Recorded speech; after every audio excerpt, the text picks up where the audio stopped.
क्योंकि ईडी में लिखा है कि वो डिपार्टमेंट, वो यूनिट जो सरकारी यूनिट हो, ऑफिसर एम्पावर्ड टू, सिर्फ वही कंप्लेंट कर सकता है।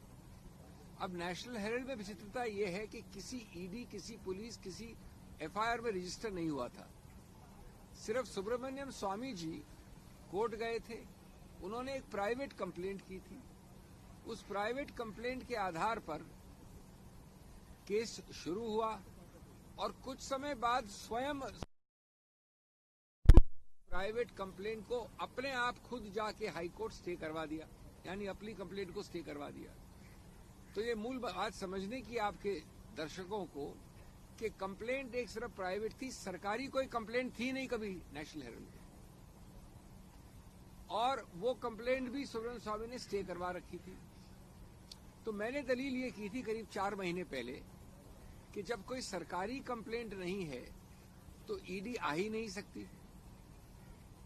क्योंकि ईडी के एक्ट में लिखा है कि कंप्लेंट उस ऑफिसर द्वारा जो एम्पावर्ड है वही कर सकता है, नहीं है पुलिस के। अब ये बड़ा लैकूना है जिससे एक पूरी इमारत जो बनाई है वो गिर सकती थी। वो निर्णय अभी तक रिजर्व्ड है। मुझे कोई संदेह नहीं है कि उस गैप को, कोई प्रेडिकेट ऑफेंस और कोई एफआईआर न होने को ठीक करने के लिए ये अभी नवंबर-दिसंबर में नई एफआईआर दर्ज की गई और इसके आधार पर एक और एसीआर की जाएगी, क्योंकि आधार इसको बनाया जाएगा। इसके पहले कोई आधार नहीं था सिवाय सुब्रमण्यम स्वामी के कंप्लेंट के जो स्टेट थी।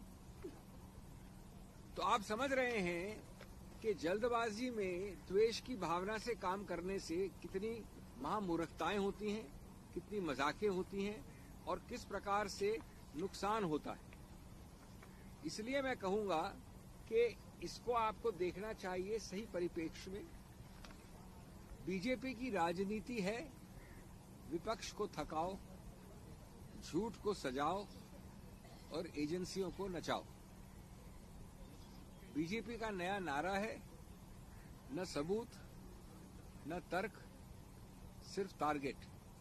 और टारगेट हम जानते हैं कौन है। दोस्तों, न पैसा, न धोखा, न कमाई। मैंने भी बताया पैसा का स्थानांतरण नहीं हुआ, किसी ने धोखा करने की कंप्लेंट नहीं की। तो न पैसा, न धोखा, न कोई कमाई, फिर भी बीजेपी